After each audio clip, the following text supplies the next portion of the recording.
Hello दोस्तों, स्वागत है आपका आज की करंट अफेयर की क्लास में। इस क्लास में हमने करंट अफेयर के बहुत ही महत्वपूर्ण क्वेश्चनों को लिया है। जिन क्वेश्चनों का आंसर आप जानते हैं उनका आंसर कमेंट बॉक्स में अवश्य दें। हाल ही में किस देश ने पहली बार चंद्रमा के दक्षिणी ध्रुव पर रोबोटिक मिशन भेजा है? करेक्ट आंसर है हमारा चीन। यह कार्य चीन के द्वारा किया गया है। अब जानते हैं इसकी एक्सप्लेनेशन।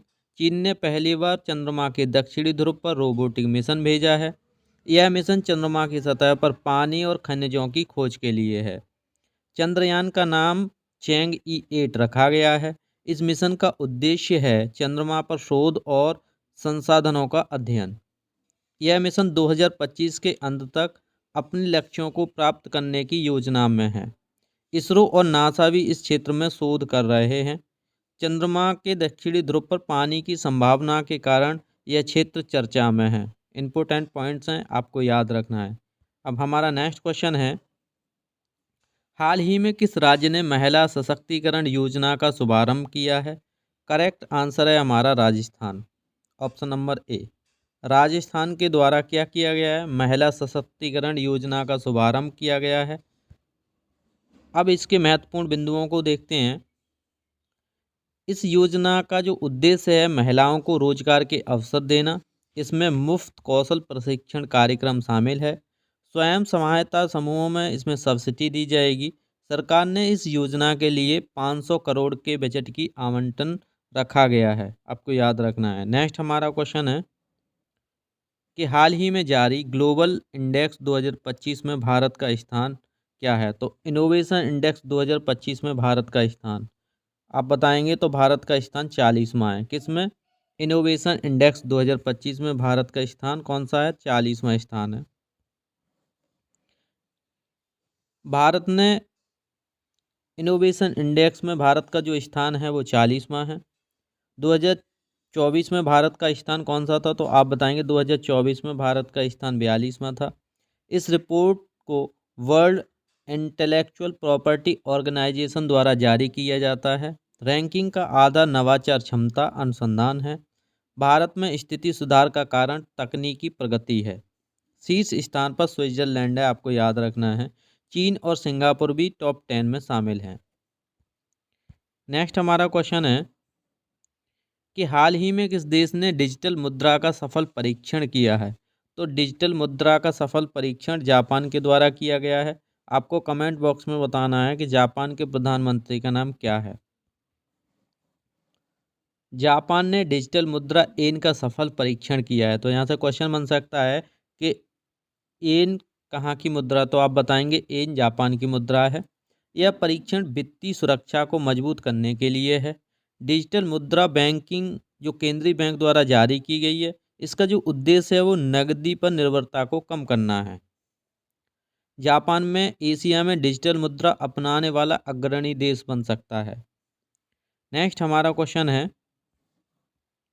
किस संगठन ने हाल ही में विश्व जलवायु परिवर्तन रिपोर्ट 2024 जारी की है? तो आप बताएंगे विश्व जलवायु परिवर्तन रिपोर्ट किसके द्वारा जारी की जाती है? आईपीसीसी के द्वारा। तो विश्व जलवायु रिपोर्ट किसके द्वारा जारी की जाती है? करेक्ट आंसर हो गया हमारा आईपीसीसी के द्वारा क्या किया जाता है? विश्व जलवायु रिपोर्ट जारी की जाती है। अब देखते हैं explanation. Inter governmental panel of climate change, जैसे आईपीसीसी बोलते हैं, ने रिपोर्ट जारी की है। रिपोर्ट में जलवायु परिवर्तन के गंभीर प्रभाव को बताया गया है। 2024 में सबसे गर्म वर्षों में एक माना गया है। आर्कटिक अंटार्कटिक क्षेत्रों में ग्लोबल वार्मिंग सबसे ज़्यादा प्रभावित हुई है, क्योंकि सबसे गर्म वर्ष भी रही है।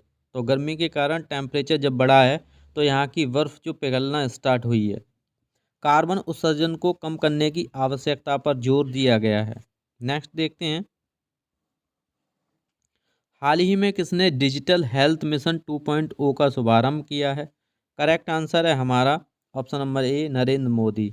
तो पीएम नरेंद्र मोदी के द्वारा क्या किया गया है? तो आप बताएंगे डिजिटल हेल्थ मिशन 2.0 का शुभारंभ किया गया है। एक्सप्लेनेशन देखते हैं। इसका जो उद्देश्य है वो स्वास्थ्य सेवाओं को डिजिटल और डिजिटल प्लेटफॉर्म पर लाना है। इसमें हर नागरिक को डिजिटल हेल्थ आईडी प्रदान की जाएगी। और स्वास्थ्य रिकॉर्ड को सुरक्षित और सुलभ बनाया जाएगा। यह योजना आयुष्मान भारत योजना से जुड़ी हुई है और इसका जो लक्ष्य है 2027 तक, आपको याद रखना है, 2027 तक सभी नागरिकों को इसमें शामिल करना है या जोड़ना है।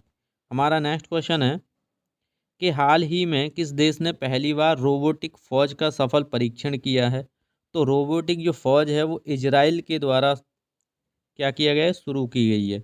तो क्वेश्चन बहुत इंपॉर्टेंट है, आपको याद रखना है, क्योंकि पहली बार ऐसा किसी देश ने किया है। तो आप बताएंगे कि रोबोटिक जो फ़ौज है वो किस देश के द्वारा शुरू की गई है? तो आप बताएंगे इजराइल के द्वारा। एक्सप्लेनेशन देखते हैं। इजराइल ने पहली बार रोबोटिक फ़ौज का परीक्षण किया है। इसका उपयोग सीमाओं की सुरक्षा के लिए होगा। यह आर्टिफिशियल इंटेलिजेंस से संचालित है। यह तकनीकी निगरानी और हमले में सक्षम भी है। इसे ऑटोनोमस कॉम्बैट यूनिट नाम दिया गया है। इस यूनिट का नाम आपको याद रखना है, ऑटोनोमस कॉम्बैट यूनिट। नेक्स्ट हमारा क्वेश्चन है, हाल ही में इंडियन साइंस कांग्रेस 2025 का आयोजन किस शहर में हुआ है? तो करेक्ट आंसर है हमारा बेंगलुरु। आपको कमेंट बॉक्स में बताना है कि भारत की सिलिकॉन वैली किस शहर को कहा जाता है। अब एक्सप्लेनेशन देखते हैं। इंडियन साइंस कांग्रेस 2025 का आयोजन बेंगलुरु में हुआ है। इसका विषय है sustainable innovation for a better future. क्या है? Sustainable innovation for a better future. इसमें भारत के प्रमुख वैज्ञानिक और शोधकर्ता शामिल हुए हैं। नई तकनीकी की खोजों को इसमें प्रदर्शित किया गया है। प्रधानमंत्री ने विज्ञान और अनुसंधान में निवेश को बढ़ावा देने के लिए इसमें बात की है। इसमें लगभग 10,000 से अधिक प्रतिभागियों ने इसमें भाग लिया है या उपस्थित हुए हैं।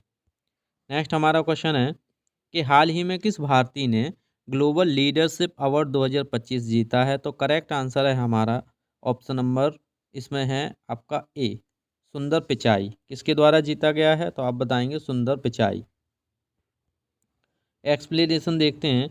गूगल के सीईओ सुंदर पिचाई को ग्लोबल लीडर अवार्ड 2025 दिया गया है। यह पुरस्कार डिजिटल प्रौद्योगिकी में उनके योगदान के लिए दिया गया है। इसमें कृत्रिम बुद्धिमत्ता यानी कि एआई और क्लाउड टेक्नोलॉजी में क्रांति लाई गई है। सुंदर पिचाई भारतीय मूल के सबसे प्रभावशाली कौन है? सीईओ में से एक हैं। इन्हें यह पुरस्कार कहाँ दिया गया? तो आप बताएंगे कैलिफोर्निया में आयोजित एक समारोह में इन्हें दिया गया है। नेक्स्ट हमारा क्वेश्चन है, हाल ही में किस राज्य ने ग्रीन एनर्जी पॉलिसी 2025 को मंजूरी दी है? तो करेक्ट आंसर है हमारा तमिलनाडु। किसके द्वारा दिया गया है? तो बताएंगे आप तमिलनाडु। तमिलनाडु ने क्या किया है? तो आप बताएंगे ग्रीन एनर्जी पॉलिसी 2025 को मंजूरी दी है। एक्सप्लेनेशन देखते हैं। इसका उद्देश्य नवीकरणीय ऊर्जा के उपयोग को बढ़ावा देना। इस नीति से 50% बिजली सौर और पवन ऊर्जा से प्राप्त की जाएगी। भारत सरकार 10 गीगावाट का नवीकरणीय ऊर्जा उत्पादन लक्ष्य बनाए रखने में सक्षम भी होती जा रही है।